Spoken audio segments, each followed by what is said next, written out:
everybody, it's Richard Milligan. You know who I am if you're watching the video by now, surely, right? Or it says it below, so you can read. I guess I don't have to do an introduction anymore. I'm about to cut another podcast. This will be episode 12. I want to take a moment before I jump into this because I think teeing up what I'm going to talk about today is going to be really important to you. So I find myself saying maybe a dozen times inside the things that I teach something along the lines of, this is really important, you need to get this. So there's probably about, if I identified them, maybe 12, maybe max 15 principles that you have to get if you're going to be next level recruiter. So again, this is for recruiting leaders. It means you manage a team, but you're also responsible for recruiting to that team. Okay, it's a very unique role inside any industry. But this principle today is a really key principle to your success, period, end of story. Okay, so I really want to tee this up and say, this is an area to lean in. This is an area you should really be asking yourself, how do I actually actionably insert this into the things that I'm doing? Okay, and it's a principle, it's called surrogate leadership. We're going to talk about surrogate leadership today. Why does that make a difference in you winning or losing in the area of recruiting? And so with that said, stay to the end. I'm going to give you an extra nugget once we get to the end of this. These nuggets aren't available on the podcast. They're only available on the videos. So you can see this video on Vimeo, my Vimeo channel. You can also see it on my YouTube channel. You're probably seeing it in one of those two locations right now.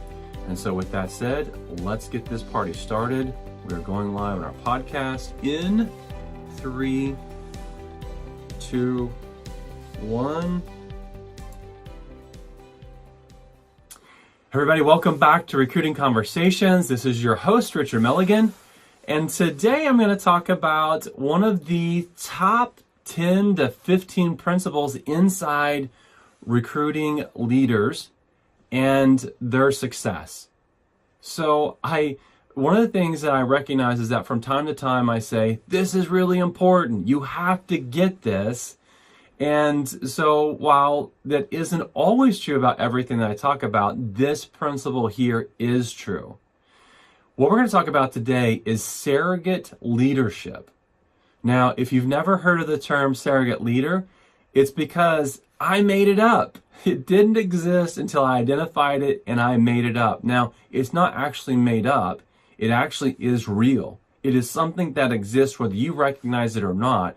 So if you want to call this a surrogate leader law, a surrogate leader principle, this matters.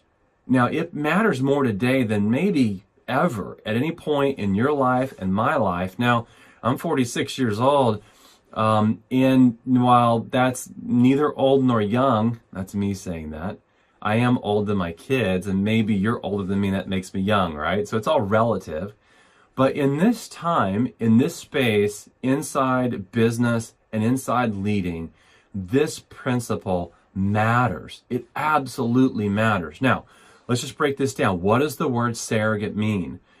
The word surrogate means in place of. So when we typically think about surrogate, we think about a surrogate mother. As an example, if a litter of puppies had a mother leave, you could find another surrogate mother, another surrogate dog that would take on that litter of puppies and feed them and take care of them, right? In the animal kingdom, we think of that as in place of. A lot of times we use this even as humans, talking about, that's my surrogate mother, right? When my mom's not around, that's my surrogate mother, in place of.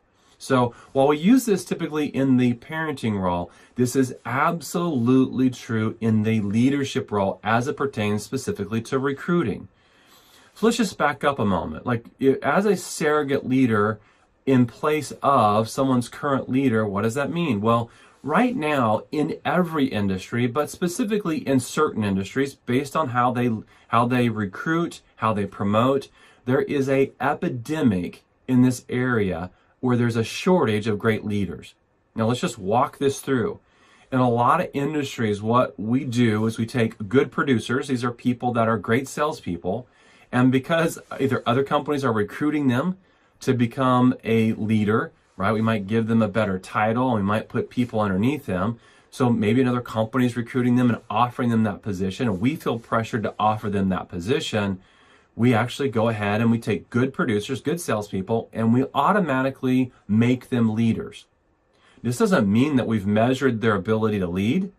This doesn't mean that we've done anything other than look at their ability to sell. And we assume you're a great salesperson, so you've got some intangibles in place, and that's always going to be true of great salespeople. And so because of that, you can teach that, you can lead that. And so, oh, by the way, welcome to your new promotion, right?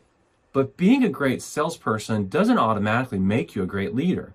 Like, I can actually take my own real life example of being back at the age of 25, 26, 27, being promoted into a leadership role, and then being promoted pretty quickly into a regional leadership role.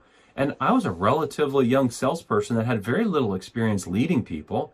Now, I was a studier of success and business principles and leadership principles because I was taking on a lot of information, because personal development has always been, from the time of 19, it's always been one of my core values, one of my beliefs, that I should be becoming something better than I am.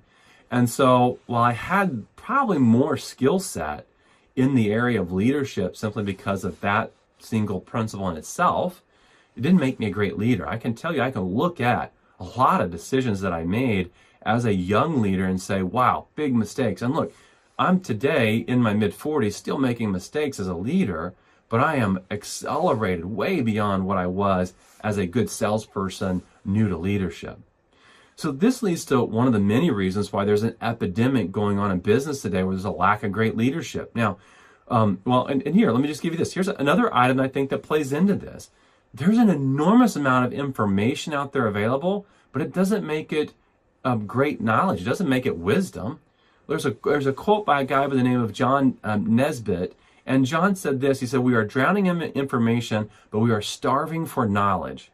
We are drowning in information, but we are starving for knowledge. Think about that. Like, there's so much noise. Thank you, social media. Everybody has a voice today. Everybody thinks they're right. Everybody's got an opinion. So we're drowning in that, but doesn't make it good information that we should be applying to our leadership.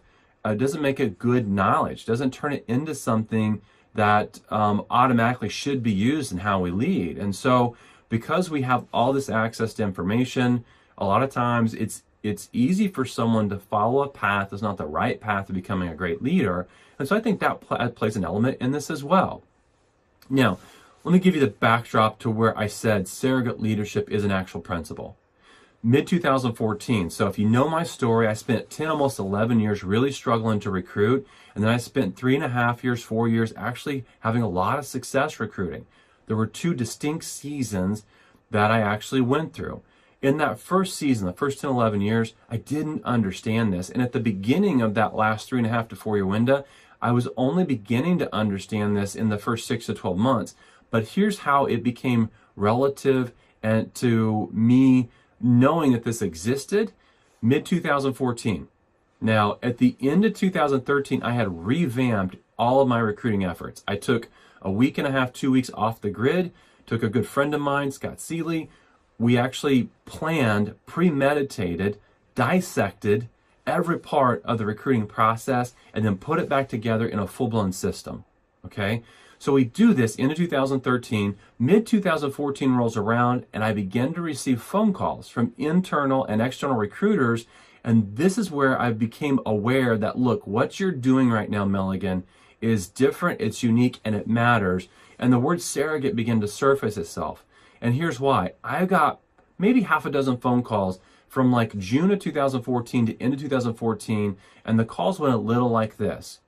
I'm not calling because I was specifically looking to recruit you to our company, but I just had to meet you. I was calling in one of the markets that you lead in, and I was talking to someone who's not on your team right now, and they said this: if I leave my company, the only person I'll ever go to work for is, and they would say my name, Richard Milligan.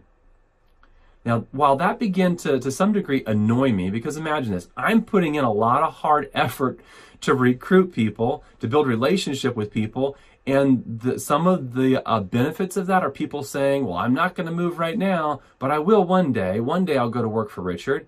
Like, to some degree, there was this bit of annoyance that came with that, but there was definitely this aha moment that came with it as well. And the aha moment was, what you're doing in terms of recruiting efforts is leading people to a place where they would say that one day Richard will be in a position of leadership in my life. Okay? So what was I doing? Now let's back into this. How does this apply to your recruiting efforts today? If there's an epidemic in a shortage of great leadership and you're a great leader, okay? Now that's got to be the first premise. You're a great leader. So if you don't feel like you don't believe you've brought yourself to a position of leadership, hit my email up. Maybe in another podcast we'll discuss maybe 12 key influences or a number of key influences in my life that have gotten me to a place where my leadership has grown and developed. Some of those are podcasts. Look, the Craig Groeschel Leadership Podcast, great podcast. Andy Stanley, another great podcast. Carey Nieuwhof, another great podcast. Look, lots of books that I could give to you that I've read. I mean, my goal for 2019 is to actually read a book a week. And how will I do that? Well, I'll do that in reading 40 to 60 minutes every single day. I'll knock a book out every single week doing that. Okay, if you don't believe me, go to audible.com and just look at the length of books. Most books are somewhere between 5 and 7 hours long. Okay, I can read a book a week. So part of that would be like making sure you are positioning yourself well in how you lead. Okay, but the other part is, how do we reveal this to people where they have these aha moments themselves where they say, that's the person I'll go to work for because they're bringing me more value than my current leadership is bringing me. Let me give you an example of how you could do this.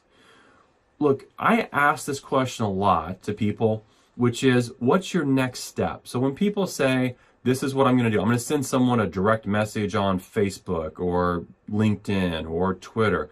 My question is not necessarily, what's the crafting of that message? I want to know what's also going to be the next step. Because if you have a single standalone tactic, then you're a tactical recruiter. You have to be a systems recruiter to be a successful recruiter. That's the bottom line. And the reason why is, look, in any sales, the secret number is 7. There's power in the number of 7 touches.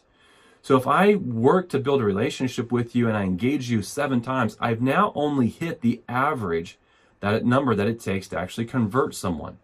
Okay? So in the minimum, I'm going to work out what are my 7 next steps. But let me give you an example of how you could do this in terms of leadership as you're recruiting. If I'm going to call you over the phone, several things. One, I will not leave you a voice message. Okay, that's a breadcrumb. It leads back to me being a recruiting leader. You don't know who I am, but if I leave you a message and say, this is Richard Milligan, regional manager with ABC Company, like, you know that I'm a recruiting leader, right? And if you're dissatisfied and unhappy, then you'll return my phone call. But look, we've tested that strategy out, the voicemail strategy out with a large company. 0.04% is the response rate that we got in return messages. So if we left 1,000, we got 4 return calls. Now there's some of you out there right now that are saying, look, that's worth it to me. I'll leave 1,000. I'll figure out how to scale 1,000 voice messages in order to get the 4 return phone calls. But the catch to that was the people that returned the voicemail were people that were job hoppers. These were not people that were tenured. These were not top producers. These were not the people that you're trying to recruit as a recruiting leader. Okay, so voice message, it just doesn't work. And it leaves a breadcrumb that says that you are a recruiting leader. And so the next time you call, I've identified your number as being your number, and I just won't answer it forever. So now you put yourself in a position of like the phone doesn't work at all. And we already know the phone has diminishing results right now. People have moved away from the phone. Marketers have ridden the phone. Thank you so much, telemarketers. You've ridden the phone. And now we've got to figure out a different way to communicate to people in scale. But the truth is that if you dial someone, 1 out of 20 will answer the phone on the first ring. We found that if you dial 3 times in 1 hour, you repeatedly call them in 1 hour. So you space that out every 15 to 20 minutes. They'll answer the phone in about 1 out of 11 is the number. So calling repeatedly without leaving a voice message in the course of an hour, that works. That'll get you more responses. Okay. Now, when someone answers that phone, you do need to have a good phone script. And there's a lot of what I would call tricky phone scripts out there. We're not going to talk about phone scripting today. Make sure you're using a high integrity phone script. Look, if you're a recruiting leader, you fish in a pond that you're going to fish in forever. Unless you move markets, you're going to be fishing there for a long time. You have to have a strong reputation. You need people to believe that you are a high integrity leader, to be able to identify you as someone they would work for one day, that they would come along and partner with one day, right? So if I call you and I use that kind of a phone script, a high integrity phone script, and you say, you know what, I'm happy where I'm at, I'm not interested in meeting with you, and that's the end result, I'm going to ask you, what's your next step? Because the next step is where I get to start delivering my surrogate leadership role. So if you say, I'm happy, I'm not interested in meeting with you, I'm going to put you in the category of being a cold recruit. Okay, there's really 3 categories forever: cold, warm, and hot. But you're a cold recruit if you won't meet with me and you're not interested. And so if you were to do that, what I would say was this. Look, out of respect for you and honoring the fact that you're happy where you're at, what I would love to say is thank you for taking a few minutes out of your day for having a phone call with me. And as a way of saying thanks, I would love to send you one of my favorite books. And one of my favorite books is this. Now, I've got a number of books that I use. I used Tim Collins' book, Good to Great. I used Darren Hardy's book, The Compound Effect. I used John Gordon's book, One Word. There's a lot of books. You may have a book or two that you're like, that's been something that's been dynamic and has changed my life. Use that book. Okay, and you can buy those books in bulk used on Amazon. If you've ever done that, those books show up practically brand new, simply because most people buy books and then don't actually read them. But imagine the concept of buying a book and reading it. But I would buy these books in bulk, and very rarely would one show up that didn't look new. So you can get those books for $2 to $5 a piece. And so that I would end my phone call with this. Out of respect and a way for me to say thank you for taking my call today and being professional, I'd love to send you one of my favorite books. What's a good address for that? They would then respond. About 8 or 9 out of 10 would respond with an address. And now most people will respond with their home address because they recognize you're a recruiting leader and they don't want you sending that to their office because it just gets awkward a lot of times if you send it to the office. If their boss were to open up the envelope, so you get the home address, which that's actually, there's some secret sauce in that because now I can engage in a conversation at home. Okay, that's a completely separate podcast. Why is that important? But it is important. And now I get to actually go on a journey of next steps with you, because if I send the book to your home and you get it, I'll follow up 7 to 10 days in a text message and say, just following up to see if you got my book, John Gordon's book, One Word. And they say yes. And I'm going to say, did you get a chance to read it? Such an easy read. It takes an hour to read that book, by the way. And if they say yes or if they say no, either way, I'm engaging in a conversation. My next piece, and if you listen to my previous podcast, I every year develop one word. I can share my one word with them. And if they didn't develop their one word, I'll follow up a couple weeks from now to see if they've developed one word. And if they have developed one word, then I'll get to find out what it is. And I get to go on a journey as a surrogate leader with them. Let me give you an example. One time in this exact situation with that exact book, I sent that to a young lady. Young lady got the book.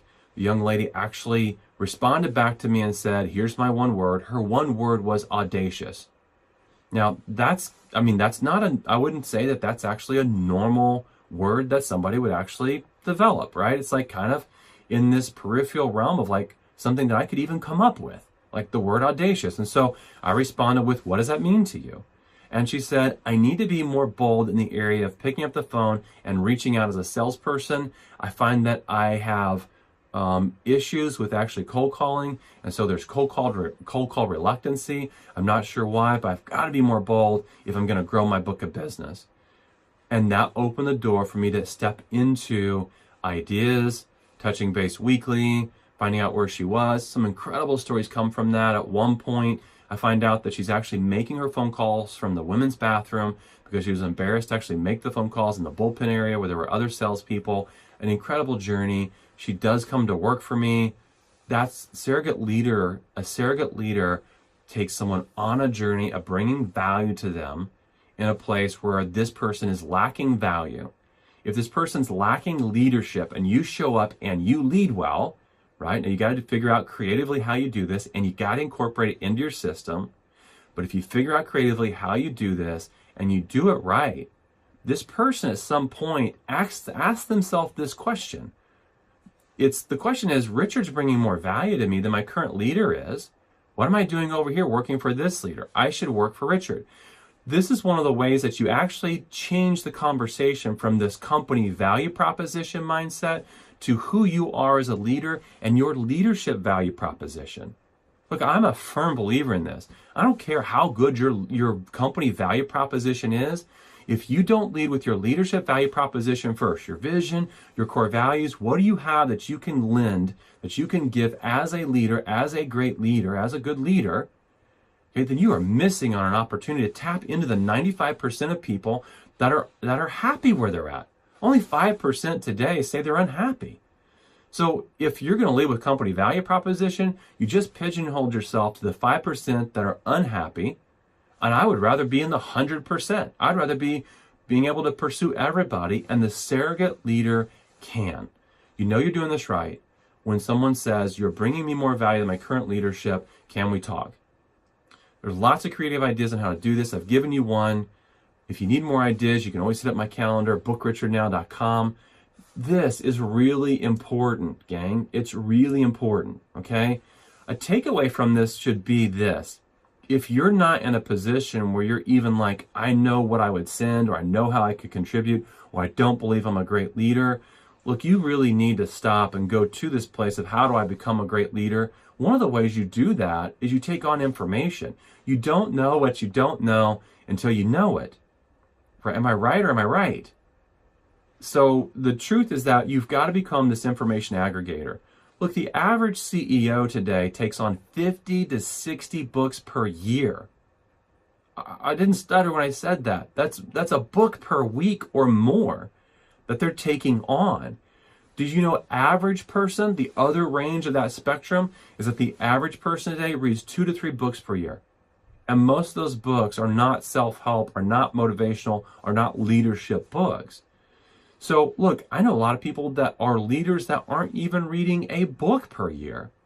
So if you're questioning, man, I don't believe that I'm in a position to be a great leader or to be able to contribute at a level where I can really position myself as a surrogate leader, you start there.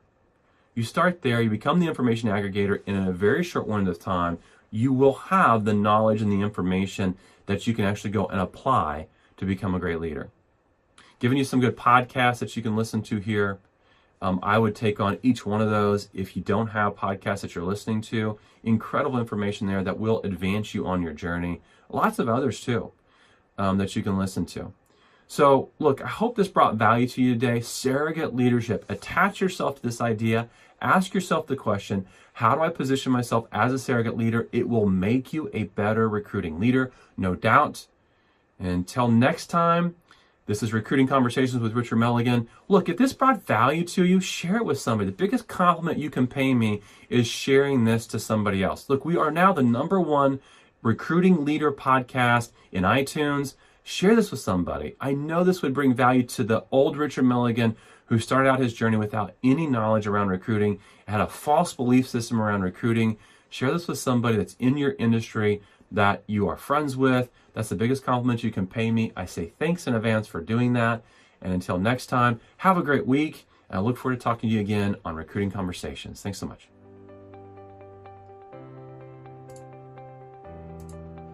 Okay, done there. That idea is a great idea. The idea I shared of books and sending books is a great idea. Let me give you another nugget on this. If you're like, man, that's too expensive, and oh, by the way, I want to scale this. I want to send that to 200, 500, 1,000 people that are maybe in a pipeline you've created.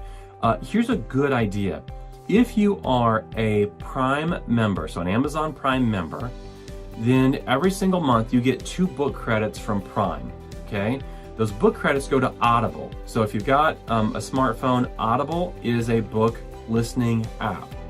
You can take those 2 book credits, and it's really easy to do. On Amazon Prime, you actually go find the book that you want. You make sure that there's an Audible version of it. If there's an Audible version of it, you simply over on the right-hand side of the screen, click Get This with an Audible credit. It's free. It's not really free. You're paying for it as part of your Prime membership. But then it automatically asks you where you want that to go. You tell it where you want it to go, which is the phone that you have, the phone number that you're associated with, and it automatically shows up in your Audible account on your phone, on your iPhone or whatever smartphone you have. At the very top right-hand corner of that is a little box. It's a box that has an arrow pointing up on it. If you click that box, it actually will pull a drop-down menu, and the top line says, send this book for free. Like, this is really cool. If I click that, it asks me how I want to send it. I can send it by email, I can send it by text message, There's certain apps that work with it that you can send it through. If you just simply go to the text message part, it'll then drop it into a text message, and it gives you some message along the lines of, I'm giving you this book. If you haven't ever received a book from a friend on Audible, this book is free, and it gives them a URL. Okay. Now you could take that URL and you can cut and paste it into anything. LinkedIn, Facebook, email, that URL will work anywhere. It's a short code that they can use to get that book for free. So it doesn't have to be that you buy the book.